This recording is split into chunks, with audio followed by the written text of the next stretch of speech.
Selena were the same. Split right down the center.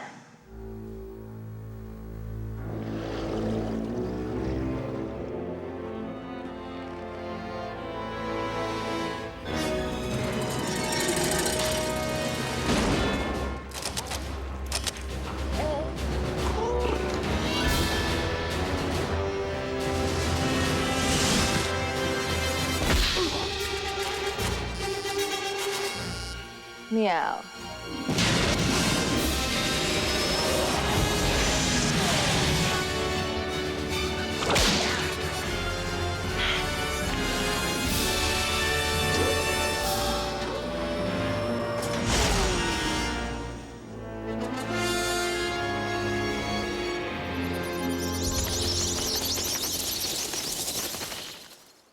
I'm ready, Max. I've been down here too long. It's time for me to ascend, to re-emerge. On the second one, there was always the desire to kind of do something else, but still keeping the spirit of Batman. I mean, we wouldn't want to change it to where all of a sudden it was a completely different thing. But, you know, you're working with other writers, designers, actors, artists. You're not, myself included, don't want to just do the same thing. So everything was slightly redesigned or completely redesigned or rethought, but it's always trying to keep within some idea of the Batman that we first made.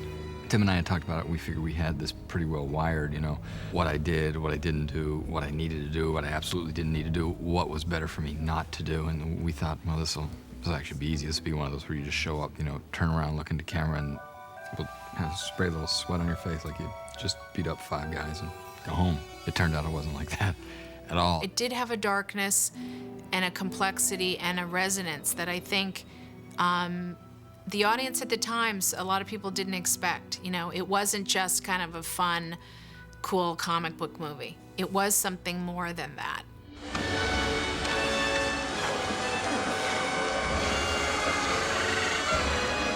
You didn't invite me, so I crashed!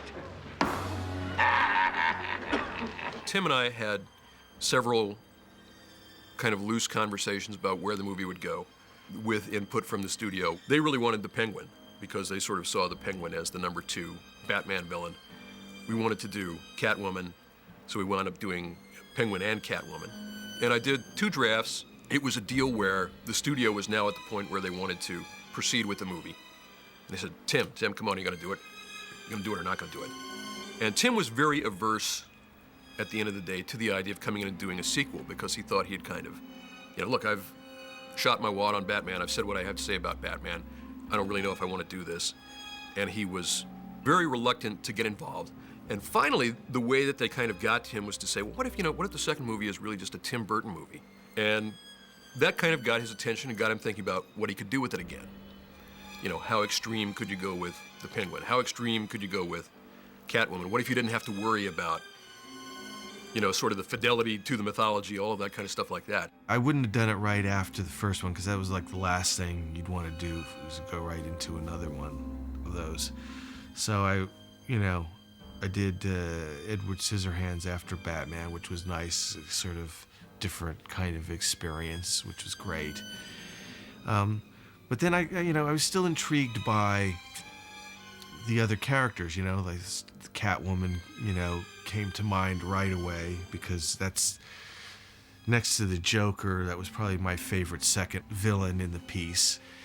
And then that got us to thinking about, well, the Penguin. You know, you could find the psychological profile of Batman, Catwoman, Joker, but the Penguin was just this guy with a cigarette, and a top hat, you know, and didn't really, what is he? So, but then started thinking about, you know, Catwoman, Batman, sort of this animal people, and Penguin, and started to think about him, tried to find a profile for him, and so it was fun to kind of come up with this sort of bad freak, you know, but again, that duality of somebody who's been sort of wronged and you know, has that sort of split not like dark, but sort of human animal, you know, and sort of using the animal motif as a strong image for the film. And then I started to get excited about it. Well, once we decided, you know, that Tim was going to direct the sequel, you know, we jumped right in with the script. So it was, I mean, it was challenging. It was not an easy screenplay to develop. Most of the stuff that I had done for that movie wound up being scrapped. And the decision that came out of that was just basically to go with pretty much a whole new direction with the story. Tim and I never had a conversation about like, what are fans of the comic book gonna think? What are the people gonna think? What are the sponsors who, you know, have promotions connected to the movie gonna think of this movie? We never had those conversations. We never thought about it. I mean, we were really just about the art. We surprisingly got very little directives from the studio, like you must have, Robin. And there was none of that really. I think we did try it. We did try something, and Tim was big on not making a big deal about it. Like we wanted to work in maybe a Robin character. I could tell he was not enthusiastic about it from the get-go. But we wanted more of a thing where it was kind of like something that would be hinted at and then developed in a later movie. At some point, there was a discussion of Robin, and again, the only way I could see it was to try and find a profile that worked. But what ended up happening was, again, I think at the end of it all, we just realized we had too many characters, and you know, people even complain, even without Robin, they complain that there maybe is too many characters, you know, and always with, you know, there was always the idea that the third or fourth, or, you know, I mean, at this point, I think Warner saw it as a potentially ongoing thing, maybe, and therefore, you know, there was always that, well, if we don't do it in this one, they'll do it in the next one kind of deal. You know, what Tim is able to do is make characters that are mythic. He is able to connect with them on an emotional level and make them real and grounded, so that even though they seem to be, you know, otherworldly or larger than life, their emotions are real and relatable. More than any other person who's interpreted Batman, that I really think that Tim Burton has the most in common with Batman. I remember hearing things like, oh, you know, in the first movie, you know, the Joker stole the show, and in the second movie, you know, he's hardly in it. It's all the Catwoman and Penguin, and I always felt that those people, for me, were missing the point of the character of Batman, you know, what he is. That's why I didn't like Robin involved, just because this guy wants to remain as hidden as possible and in the shadows as possible and unrevealing about himself as possible. So, you know, all of those things, you know, he's not going to eat up screen time by these big speeches and doing, you know, dancing around the Batcave, you know. I always felt he was in at the right amount and the right sort of level of him. Mark. Okay. And action! We really wanted Michael Keaton to be Batman and Bruce Wayne again. I mean, you know, it's always hard, I think, for an actor to commit to playing the same character over and over again. They have to feel confident that they have something more to bring, you know, to the character. And, you know, Michael definitely struggled with that and questioned it, which I think was good. You know, it pushed us to really make sure that the character, you know, reached the level of the first movie.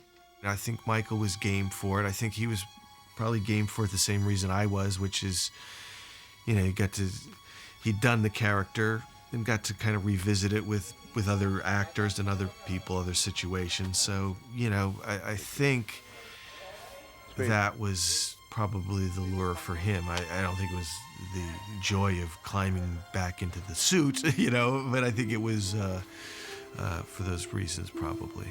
The only challenge I thought of before I started it was the mere fact that I had never done a character twice. So I was interested in doing that. What I hadn't anticipated was, I was into my second or third day, I realized something seemed a little off, and what I think I was doing was imitating myself. You're playing the same character, so I had to keep thinking, well, I've played this character, so what does he do here? And I excluded any other possibilities. So once I found myself saying, okay, this seems like what he would do here, but it doesn't sound right and it doesn't feel very right. So I found myself kind of doing an impersonation of myself, which was, first of all, impossible, and second of all, really strange. And so I just dropped that and said, no, you gotta just open up like it's the first time and just trust that, you know, the character will be there, I guess.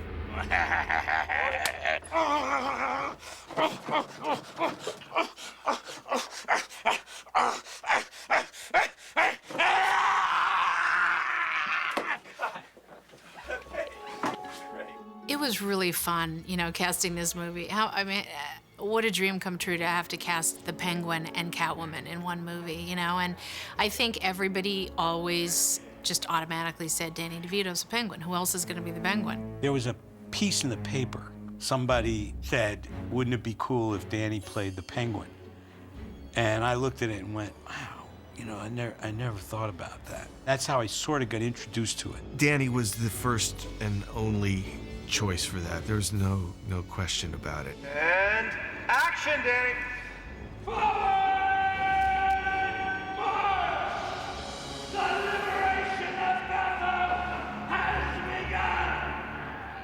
Tim creates that great atmosphere, that world of, like, where you feel like everything is an invention.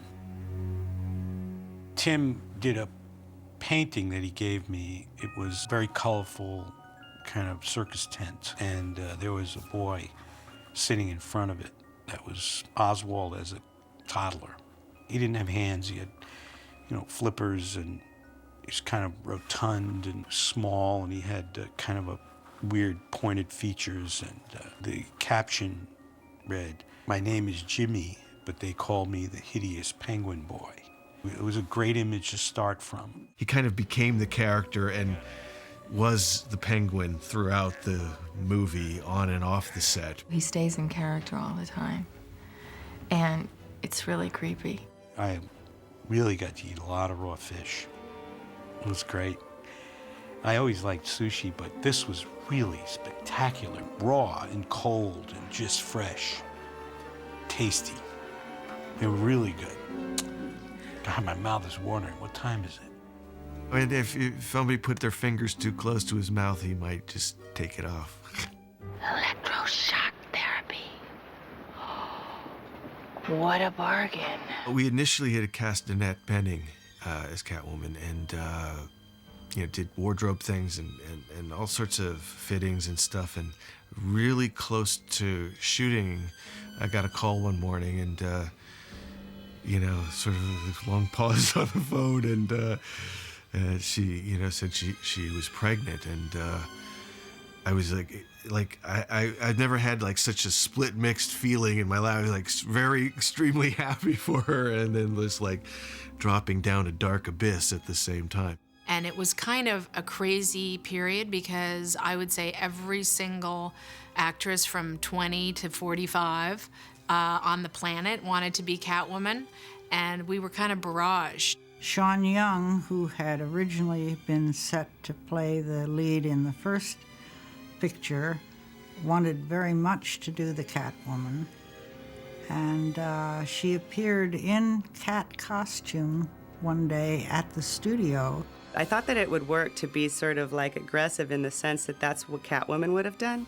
She would have just gone, "Rawr," and she would have gone in there, and that's just what I did. I did like a major kind of Catwoman adventure. The next thing I knew, my office door flew open, which tells you about the difference in security these days. And Michael, Keaton, and I saw Sean Young dressed as Catwoman leap over my sofa and say, "I am Catwoman." We looked at each other and went, whoa. I was only told about it. But the eyewitnesses, I believe. I don't think it was a UFO sighting or, you know, the legend of Bigfoot kind of a situation. I think the resources are fairly reliable. When Michelle Pfeiffer expressed an interest, something just clicked where we thought, you know, she's perfect. She also could be both Selena Kyle and Catwoman. I met with Tim, and I found him very unusual and interesting, and he explained the part to me. And I thought it would be a couple of scenes and probably, you know, not a fully developed character. Then, to my surprise, I read the script, and I found she was just very, actually more complicated than I could have even imagined, just sort of psychologically. And even now, people say to me, now, is she a bad guy or is she a good guy?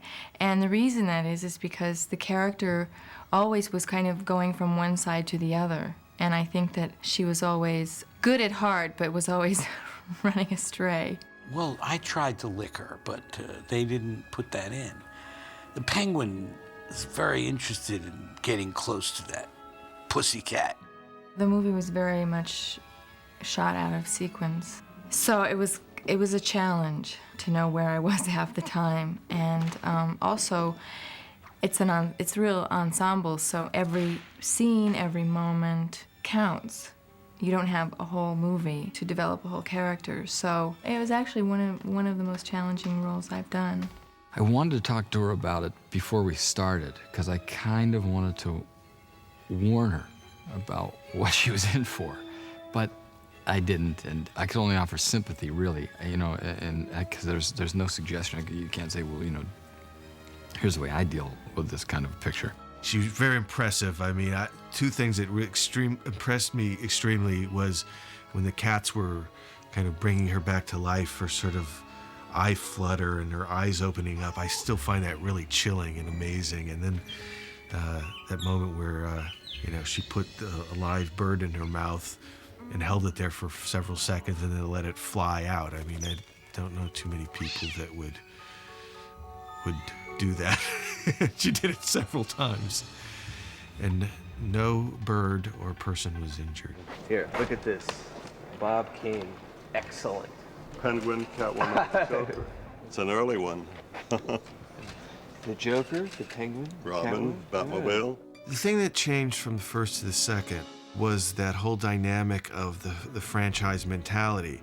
And so unlike the first one, before I start the second one, you know, toy companies and t-shirt makers and you know are asking, well, what's this character going to look like?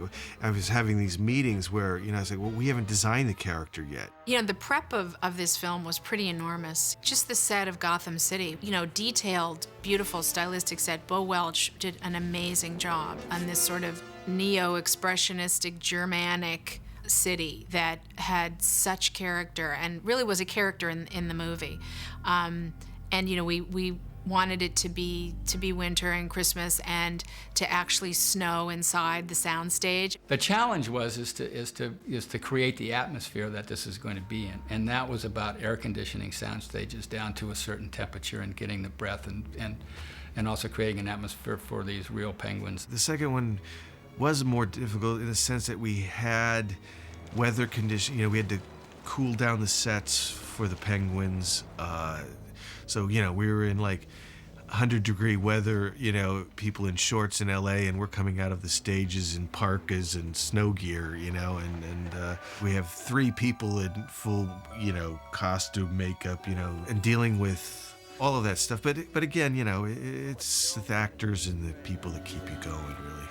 What was fun about working with Tim was he actually was improvisational about his direction. And he actually did respond to what the actors brought to the space in rehearsal. Yeah. He doesn't have a cookbook approach to the shooting of it. His way of covering a scene wasn't conventional. It wasn't like close-ups over the shoulder shots, matching sizes. He did have a sense of how he wanted it edited, and there weren't that many choices. You really couldn't cut it like a dozen different ways because it wasn't covered that way. In the morning, I was sort of like on this assembly line, and I would be handed from one person to the next, and I felt like I was in Oz. Just my character was such a huge production every day. And it's not even to say what's going on with Danny, what's going on with Michael, what's going on with the set. You know, they're moving buildings around, and I would get lost on the stage all the time because I would walk and they would have moved everything around, and I could never find my way to the set. That's never happened to me before. The first couple days, it was really fun to watch the expression on DannyDevito's and Michelle's faces because they just looked absolutely lost. And it was kind of like sadistically funny to me because I knew exactly what they were going through. We tried to keep it so that Oswald was not just exposed to everybody on the set, on the lot, so they had this little thing. Tim made a kind of a canopy with the art department that I traveled to the set in this little kind of circus canopy. It was good because you could stay in character. You could just be Oswald, and everybody respected Oswald. They kept their distance, but the crew and the other members of the cast and everybody was really, you know, into it, and they were very respectful. About every 15th day rolls, that's usually where it rolls around with me, that I'm just kind of standing there waiting, and I kind of look at what everybody's wearing. I look at myself, and it gets really tremendously absurd. You know, where you kind of step outside yourself and you realize this is really nuts what we're doing, and really kind of goofy. It's really a strange experience, and instead of kind of saying, I've made an enormous mistake here, you just gotta kind of laugh and say, well, here we go. It was more fun to see two other people do it, because at first, you know, I looked at Jack and, you know, reminded him now and then we were both grown men doing this. He just wanted to check in every once in a while, but this time I figured, hey, if I go down, I'm going down with two other people. So, you know, we're all going down in dumb suits. Felt like Elvis walking into Caesar's. Yeah, I mean, people would start to laugh, but it would be for different reasons. Some reasons would be just the absurdity of it. I think some of it was just exhaustion and, like, insanity. But it was easier for me to laugh because I'm looking at him from the outside, looking at the whole thing. And so sometimes I'd start laughing, and they probably thought, like, what am I laughing about? It's not funny, you know. Why don't you get in this costume? But there was some catching themselves in the mirror and seeing what was going on kind of a thing. But to their credit, they always kept it, you know, they found the right level of keeping it real and finding the humor when it was there.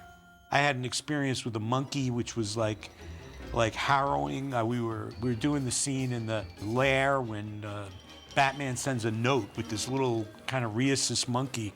We were doing this rehearsal, and the monkey's coming down, and the monkey's like got the note, and the trainer's there, and he says, you better, you know, look, go over and, you know, get the note from the monkey. I go over to the monkey, and I take the note, and he hands me the note. And I give it to the trainer, and the trainer gives it back, and they say, okay, this is fine, we can shoot. Now I get into character. Oswald is not, it's not me going over, be gentle with the monkey. I see a monkey come down, and I start walking over with a note, right? And the monkey comes halfway down, sees me, and goes berserk. You know, and we did it again. We went back, and you know, did it again. And the monkey got kind of used to me, and you know, we're very friendly now. The monkey and I, we spent last weekend at Shutters at the beach. Obviously, I like the fact that it, you know, there's no pre-sound. It's just, you know, keep the shock of the explosion there. You know, in terms of the post-production of the movie, it was really kind of scary because we had a summer release date. You know, you have to release these movies in the summer. You know, we had a very tight schedule, and this was, you know, 13 years ago now. We were in production, and you know, it was before computerized editing. It was before all these, you know, CGI techniques that we have today. It was very different time in terms of making a special effects movie. And it was kind of touch and go for a few weeks there. Would we get the film ready? But, you know, we pulled it off. We pulled it off almost to the last minute. There was one shot at the end that I think cost like $250,000, and we had to do it on a weekend with the Catwoman, keeping her alive. I think it was something like that at the end. It was a studio note. I remember saying, I don't think it can be done in the meeting.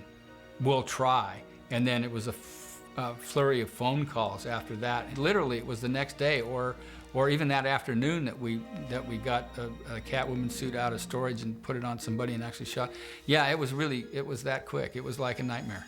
Always these big Hollywood movies, you're, you know, riding to the end of the thing. And I just decided to put that in because it just felt right. You know, something about it you know, not a big deal, but just a kind of a little question about things. And I don't know, since I'd ended the last one with Batman up there's something about something ending with somebody else up there since he was down there, you know, and like the whole thing about cats and the whole 9 lives thing and this sort of mystical quality of cats, and is it real, is it, you know, is there a slight supernatural aspect to cats and things like that, you know, sort of seem to fit the material. You know, when you put these things together, you don't really know what it's about. You're looking at the trees and not always the forest, and that's the big challenge in what we do. So when it's finally together, especially with Tim's movies, who is really, because he comes from an animation background, he more has a clear idea of what the end result is, compared to a lot of directors who are very talented but find their way to that end. I know I've seen the movie with audiences much more than Tim has. That, like, I actually go to like a lot of the theaters, and it was always great. The lights coming up after Batman Returns, and it was like, you know, kids crying, you know, people acting like they'd been punched in the stomach and like they'd been mugged. But, you know, part of me relished that reaction, and part of me, like, to this day, like, oops, you know. One person would come in and go, oh, this is so much lighter than the first movie. And the next person would come and go, oh, this is so much darker than the first movie. And it's like, well, light and dark are, you know, they're opposites. So it's like, how can something be, and it was like 50% passionately one way, passionately the other. And I thought, this is an odd dynamic. This is quite interesting. I remember like one write-up, I think it was in the USA Today, that basically panned the movie and said it looked like it was shot in an inkwell, which I guess is really a compliment, you know. But at the same time, I don't know that I took it as a compliment. I took it as really kind of a criticism or a put down of the movies, because I don't think it came out to generally good reviews. Even though it was the #1 movie, but a lot of people accused the storyline not being developed or meaningful in some kind of way. So I thought it was a bit misunderstood. I did hear of somewhat of a backlash that it was too gross, you know, we can't have black stuff coming out of his mouth. The movie itself, apart from, you know, being a merchandising machine, you know, apart from all the toy sales that it's supposed to generate, the movie itself was never presented as, you know, a child-friendly movie. And so I just think it's a mistake of perception. I think, you know, the parents who complained just got it wrong. But there was no attempt to deceive anyone. I really dig the fact that even now I can, you know, kids come up to me and if they don't know that I played the Penguin, once they do, you know, they're really, you know, charmed by it and taken by it. So you get into that kind of milieu of it all, and you say, yeah, it's great to be part of it. I'm really happy to be part of the Batman family. I remember toying with the idea of doing another one, and I remember going into Warner Brothers and having a meeting. I'm going, you know, we could do this, we could do that, and they go like, Tim, don't you want to do like a smaller movie now, you know, just something that's more, and like about, you know, half hour into the meeting, I go, you don't want me to make another one, do you? And they go, no. And I just said, no, I know you did. And so we just stopped it right there. You know, when you're a director like Tim and you have so many stories to tell and you're so visionary, I mean, can you do the same character over and over again? I think we all knew that, you know, Tim had other places to go and other films to make. Would have been great for the audience because he would have made a lot of great Batman movies, but we wouldn't have had, you know, all these great films that he's made since then. Gotta fly!